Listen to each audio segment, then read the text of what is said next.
aprovecho una consulta específica, muy específica, que usualmente no dan para elaborar un tema de punto de vista, pero aprovecho, como digo, una consulta muy específica de carácter bíblico hecho por una lectora de Así Prensa sobre un pasaje bíblico.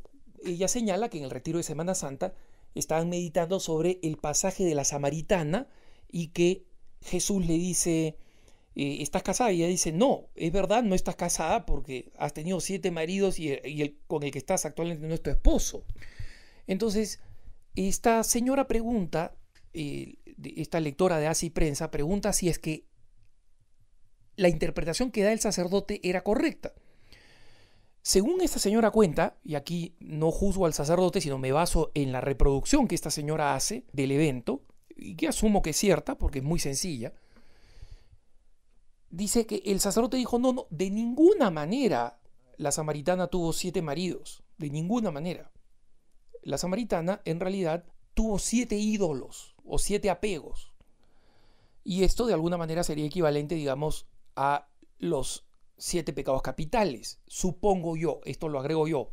Si es que tenía 7 ídolos, serían 7 pecados capitales. Esta dama, con toda razón, me pregunta, ¿esa interpretación es correcta? ¿Esa interpretación de carácter simbólico es correcta? ¿O esa interpretación no es correcta?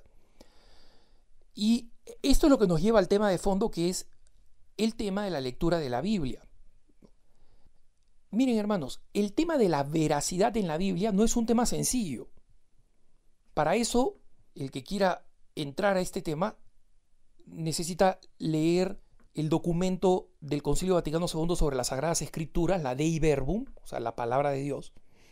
Y no es una lectura sencilla, se necesita cierto conocimiento teológico.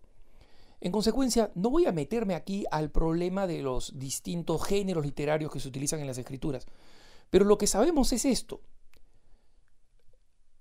Número 1. Los evangelios son textos que tienen una intención testimonial histórica. Es decir, los testigos nos cuentan lo que vieron y lo que Jesús dijo. Incluso algunos racionalistas que decían, mira, una muestra de que Jesús en realidad utilizaba figuras simbólicas es que en un pasaje del Evangelio se habla de la piscina de 5 pórticos y en la zona de Tierra Santa, en el Israel de entonces, las piscinas eran de 4 pórticos porque eran cuadradas y un pórtico por lado y punto. No había cómo hacer una piscina de 5 pórticos. Bueno, resulta que en los años 70, en una excavación, se encontró la famosa piscina de 5 pórticos. Y cada vez se han encontrado más restos arqueológicos que confirman que lo que narran los evangelios era cierto. Y más bien, nada histórico que se ha descubierto cuestiona la veracidad de los evangelios. Hay un librito que no sé si está editado nuevamente, pero que yo leí en mi época, digamos, de conversión, que se llamaba Y la Biblia tenía razón, que yo recomiendo buscarlo, si lo encuentran, es un magnífico libro que justamente explica esto. ¿De dónde provienen estas ideas caprichosas que llevan a algunos sacerdotes que a su vez han sido víctimas de la pésima enseñanza de increíblemente pésimos profesores de Biblia? Porque lamentablemente el estudio bíblico ha sido pulverizado en el siglo XX, en la segunda mitad del siglo XX, y esto era lo que denunciaba el cardenal Ratzinger y después el mismo Papa Benedicto XVI como Papa, la destrucción de la Biblia.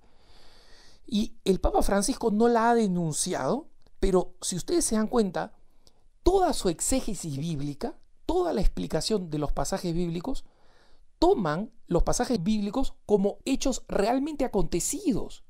El Papa no hace interpretaciones que niegan la veracidad de las Sagradas Escrituras, sino se basa en ellas para extraer enseñanzas y extraer enseñanzas prácticas maravillosas. Porque el Papa Francisco es un predicador de muy amplia llegada. Es fácil entender y seguir y sacar conclusiones para el propio crecimiento espiritual, sin duda. Entonces, ¿de dónde viene que un sacerdote cree que él, basado en lo que le enseñaron, puede elegir qué es verdad y qué no es verdad en la Biblia?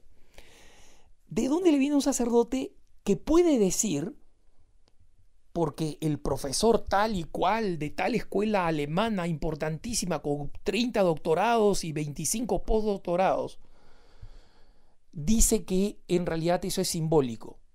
Acá no se aplican los doctorados, se aplica la simple lógica. Este señor alemán investigador del siglo XIX o del XX, ¿estuvieron allí? ¿Estuvieron en el pozo? ¿Escucharon lo que dijo Jesús? No. Mateo, Marcos, Lucas, Juan, ¿estuvieron en los lugares donde se realizaron estos? Bueno, en el caso de Marcos se cree que probablemente haya sido un menor, el niño este que estaba observando la pasión que se narra en el Evangelio de Marcos, que se deshace de un manto y corrió desnudo. Varios creen que ese podría haber sido el evangelista Marcos.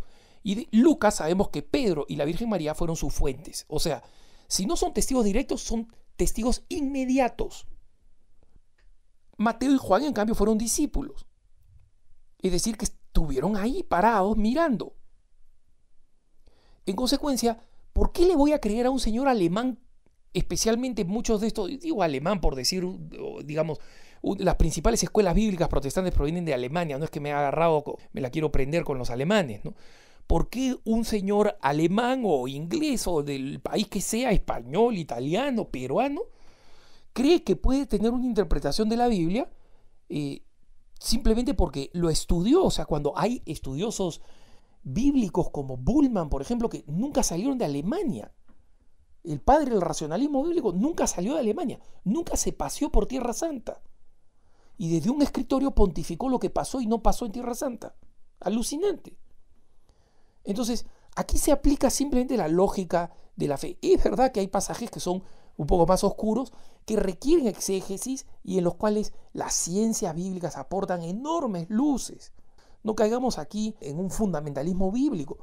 Pero en el caso de los evangelios, que es de donde me pregunta esta señora, los hechos están narrados como están narrados. Cuando alguien dice, bueno, en realidad la resurrección es un hecho simbólico, ¿por qué va a ser un hecho simbólico? Si yo creo que Mateo, Marcos, Lucas y Juan están mintiendo, que con la resurrección mienten, ¿por qué le voy a creer en la multiplicación de los panes y peces? Bueno, tampoco le creo, pues en realidad fue simbólico. La gente había llevado sus peces y sus panes y los comenzaron a sacar de su bolsillo. Ese fue el milagro entre comillas fue el compartir. Es una de las explicaciones racionalistas que le dan a lo que estos testigos simples y directos dicen: hubo una multiplicación milagrosa, punto. Y son los mismos testigos que son extremadamente consistentes, no ocultan las debilidades. Este apóstol metió la pata, a este apóstol le llamaron Satanás. Es decir, hay una transparencia casi infantil en los evangelios. Como un niño cuenta las historias, sí, vino mi mamá y se escondió, y nos hace pasar vergüenza a los adultos que inventamos historias para quedar bien. Los niños dicen la verdad. Entonces existe esa transparencia casi infantil en los evangelios, donde no se ocultan los errores humanos, no se ocultan las deficiencias, no se explican pasajes que nos encantaría que nos explicaran qué cosa quiso decir Jesús cuando dijo esto. Ellos simplemente cuentan lo que exactamente dice Jesús. No hay ornamentos, no hay desarrollos, no hay adjetivos. Y maravillosamente resucitó. No, cuentan. Al tercer día fueron las mujeres, no encontraron, estaba vacío. María Magdalena vio a una figura radiante, creía que era un jardinero, le preguntó: ¿has visto a mi maestro? Todo es contado con una sencillez, pero casi de una hoja de cálculo de un contador.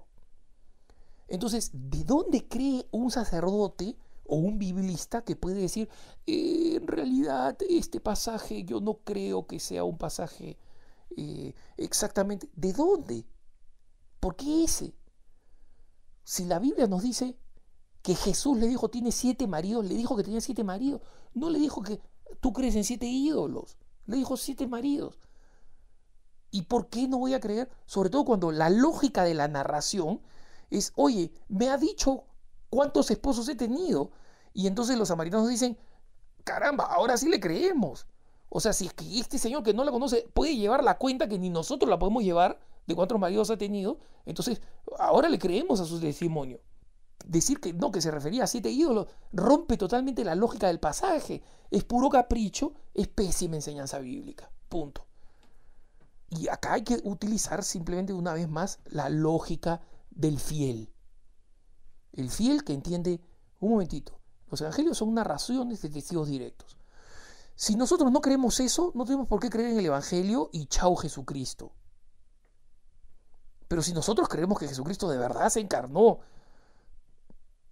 predicó, sufrió, murió, resucitó por nosotros, eso está en el evangelio.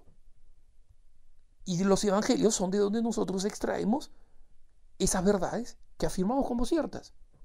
Y si las afirmamos como ciertas, creemos que es una narración que no es contraria a los acontecimientos históricos. Y por tanto, esas interpretaciones caprichosas, arbitrarias, que seleccionan pasajes que simplemente decido que no es cierto porque es muy irreal. 7, ¿qué mujer tiene 7 maridos? Ese sacerdote no ha salido a la calle. Con perdón, no ha salido a la calle. O creen que cualquier cosa que escapa a la imaginación personal es una hipérbole, es una exageración. ¿Que Jesús haya resucitado? No, es mucho ya. Sí creo que curó a un paralítico, eso sí, yo he visto gente curar paralíticos, ¿no? Sí, eso sí lo creo. ¿Se dan cuenta ustedes de la arbitrariedad? Del capricho que hay en el fondo. Y eso lo pueden cubrir con 30 capas de, y lo dice el profesor tal, y el doctor tal, y el analista tal. No, no. Eso no resiste a la mínima lógica. Y esa es la lógica que hay que aplicar. Que tengas un buen día.